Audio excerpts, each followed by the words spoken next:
బాలు ఒక పెద్దాయనకు సాయం చేస్తాడు. అతన్ని బాధపెట్టే రౌడీలను కొట్టి పంపేస్తాడు బాలు. దాంతో అతడు బాలుకి సాయం చెయ్యాలని ఫిక్స్ అవుతాడు. ఆ క్రమంలోనే అతను ఓ ఫర్నిచర్ షాప్ అమ్మేస్తున్నానని, బేరం కోసం చూస్తున్నానని చెప్పడంతో ఎలాగూ మనోజ్ బిజినెస్ పెట్టాలనుకుంటున్నాడు కాబట్టి అదే ఫర్నిచర్ షాప్ మా అన్నయ్యకిస్తారా అని అడిగి మరీ విషయం చెప్పడానికి ఇంటికి వెళతాడు బాలు. మనోజ్ గాడి బిజినెస్ కు ఒక షాప్ చూశాను అని బాలు ఇంటికెళ్లి చెప్పగానే ప్రభావతి తీసిపారేస్తుంది. ఏ పూల కొట్టో కార్ల మెకానిక్ కొట్టో చూసుంటాడు అని వెటకారం చేస్తుంది.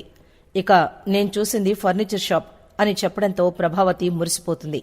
మనోజ్, రోహిణి కూడా సంబరంగా ఆ షాప్ చూడ్డానికి బాలు వెనక వెళతారు. సత్యం, రవి, శృతి కూడా వాళ్లతో పాటే ఆ షాపుకి వెళతారు. ఇక అక్కడ ఆ షాప్ ఓనర్ బాలు మంచితనాన్ని సత్యం ముందు పొగుడుతూ ఉంటే మనోజ్, ప్రభావతి, రోహిణిలు కుళ్లుకుంటారు. మా మనోజ్ పెద్ద బిజినెస్ మ్యాన్ అవుతున్నాడని కుళ్ళు మీకు అని మీనా బాలుని మాటలంటూ ఉంటే ఈ షాప్ చూపించిందే నా భర్త అని గుర్తు చేస్తూ ఉంటుంది మీనా కోపంగా.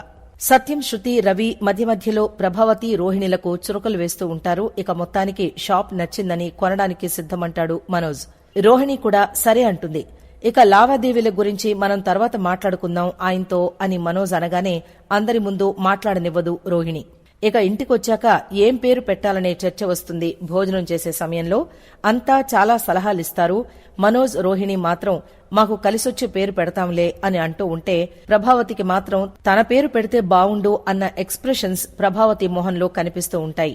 మీనా అయితే రిబ్బన్ కటింగ్ మన అమ్మమ్మ గారితో చేయించి ఆవిడ పేరు పెడితే కలిసొస్తుంది అంటుంది. బాలు, శృతి కూడా మంచి సలహా అంటారు. ప్రభావతికి అది నచ్చదు. సత్యం కూడా మా అమ్మ పేరైతే బెటర్ అని అంటాడు. కాని మనోజ్ తనంతట తాను మా అమ్మ పేరు పెడతాను అంటాడని ఆశపడినట్లు చూస్తూ ఉంటుంది. కాని మనోజ్ అలా స్పందించకపోయేసరికి ప్రభావతి మనస్సు చివుక్కుమంటుంది. అక్కడితో బాధతో అక్కడి నుంచి లేచి వెళ్లిపోతుంది. అది గమనిస్తాడు బాలు. ఇక కాసేపటి తర్వాత మనోజ్, రోహిణి ఇద్దరు షాపుకి ఏం పేరు పెట్టాలని చర్చించుకుంటూ ఉంటే బాలు అటుగా వెళుతూ చాటుగా వాళ్ల మాటల్ని విని ఆగుతాడు. షాపుకి మీ అమ్మ పేరు పెడదాం మనోజ్ అని రోహిణి అంటే, వద్దు రోహిణి, నీ షాపుకి మా అమ్మ పేరు పెడితే ఏం జరిగింది లాభం, అమ్ముకోవాల్సొచ్చింది. అలాగే మీనా పూల కొట్టుకు మా అమ్మ పేరు పెడితే కార్పొరేషన్ వాళ్లు ఎత్తుకెళ్లిపోయారు. మా అమ్మ పేరు కలిసిరాదు రోహిణి, వద్దు అని అవమానకరంగా మాట్లాడతాడు. బాలు అంతా రికార్డు చేస్తూ దొరికావురా అనుకుంటాడు మనసులో. తప్పు మనోజ్, మీ అమ్మగారి వల్లే మనం ఎన్ని తప్పులు చేసినా ఈ ఇంట్లో ఉండగలుగుతున్నాం అంటుంది మనస్ఫూర్తిగా. అది వేరు ఇది వేరు రోహిణి, మా అమ్మ పేరు వద్దు, కావాలంటే ఆవిడకో చీర కొనిపెడదాం తప్పితే అమ్మ పేరు కలిసిరాదు అని వాగుతాడు మనోజ్. వెంటనే బాలు దొరికావరా అని వాయిస్ రికార్డు చేయడం ఆపేసి డైరెక్ట్ గా వాళ్ల గదిలోకి వెళతాడు. అటు బట్టలారేస్తున్న మీనా బాలు వాళ్ల గదిలోకి వెళ్లడం చూసి చాటుగా ఆగుతుంది. ఏంటబ్బా విషయం అన్నట్టుగా. ఇక బాలు వాళ్ల ముందుకు వెళ్లి మనోజ్ కి తాను రికార్డు చేసిన వాయిస్ వినిపించి షాపుకి అమ్మ పేరు పెట్టాల్సిందే, లేకపోతే ఈ వాయిస్ అమ్మకు వినిపిస్తాను అని బ్లాక్మెయిల్ చేస్తున్నాడు. దాంతో చచ్చినట్లు మనోజ్ తల్లి పేరే పెడతాడు కాబోలు. ఇక కమింగ్ అప్ లో బాలుని మీనా ఇదే విషయం గురించి ఆరా తీయడమే ఆసక్తికరంగా మారింది.